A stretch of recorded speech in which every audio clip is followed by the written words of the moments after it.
Hello दोस्तों, एजे short hand में आप सभी का स्वागत है। यदि आप चैनल पर नए हो तो चैनल को सब्सक्राइब करें। डिक्टेशन 5 सेकंड बाद होगा। Ready, start. महोदय, पिछले 50-55 वर्षों से हम खादी संबंधी कार्यक्रम को कार्यान्वित करते आ रहे हैं। इस कार्य की ओर हमने पर्याप्त ध्यान दिया है और हममें से कुछ ने तो पर्याप्त समय भी दिया है। सबसे बड़ी कठिनाई मिलके बने कपड़े से प्रतियोगिता की है। एक और कठिनाई यह भी है कि सदा इतनी खादी उपलब्ध नहीं होती जितनी कि उसकी मांग रहती है।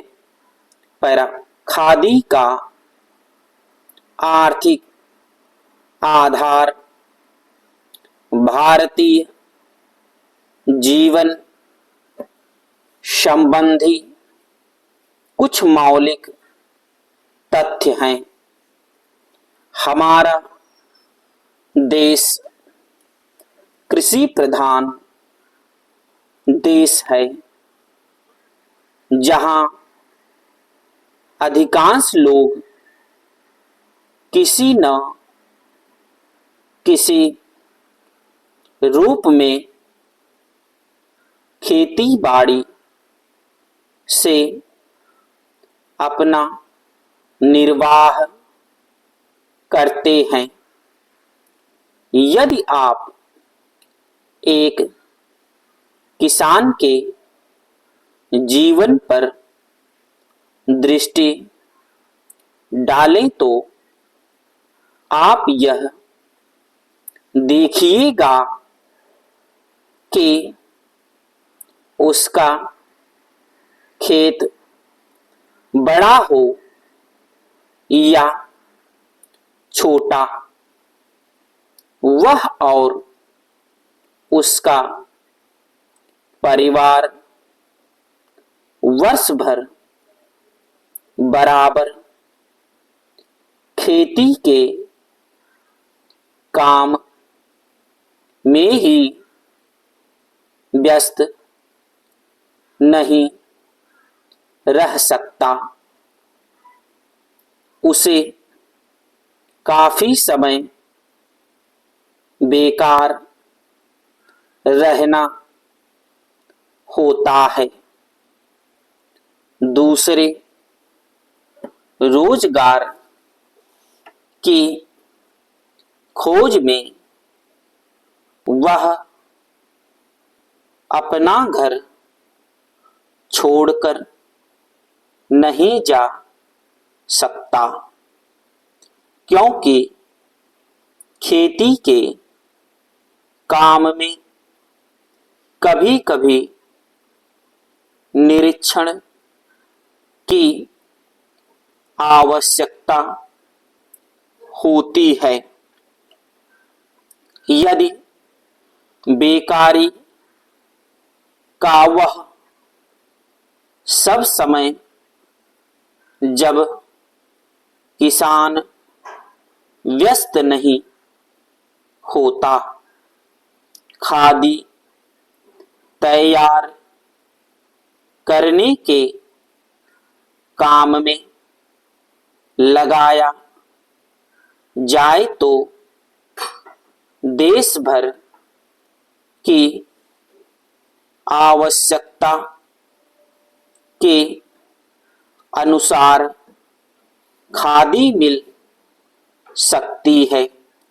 पैरा, ऐसी अवस्था में कोई भी कम मजदूरी का प्रश्न नहीं उठाएगा, क्योंकि यह काम तो ऐसे समय में किया जाएगा जो बिल्कुल खाली होगा।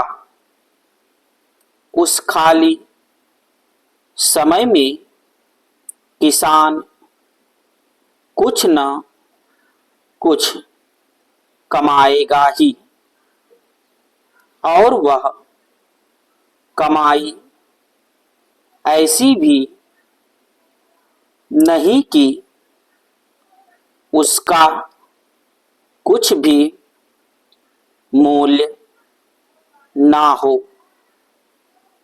कम से कम वह अपने लिए तो इतना कपड़ा तैयार कर ही सकेगा जिससे उसको बाजार से न खरीदना पड़े।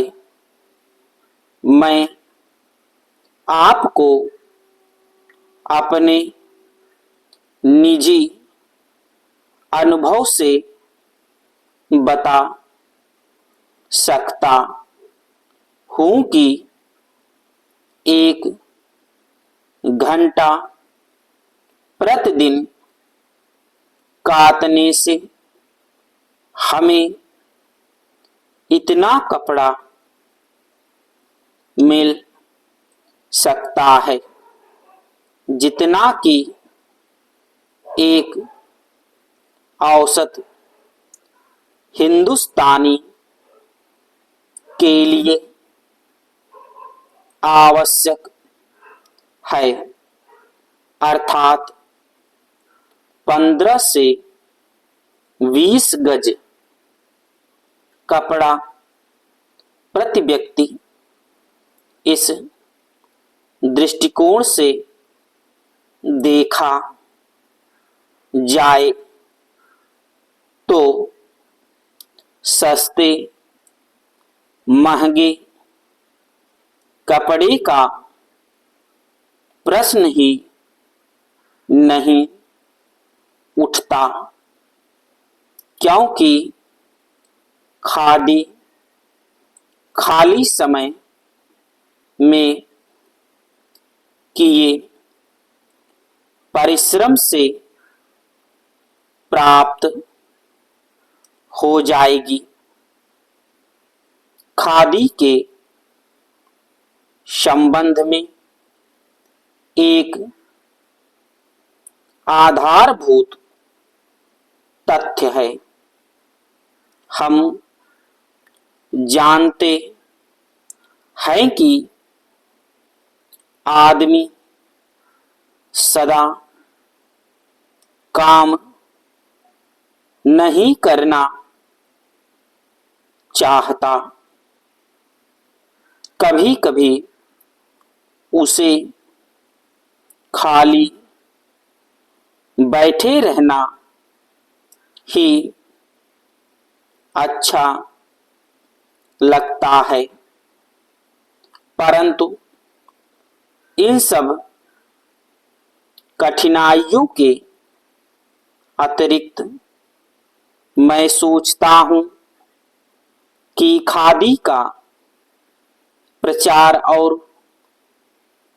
विस्तार असंभव नहीं है। अतीत में गांधी जी ने खादी आंदोलन आरंभ किया। स्टॉप।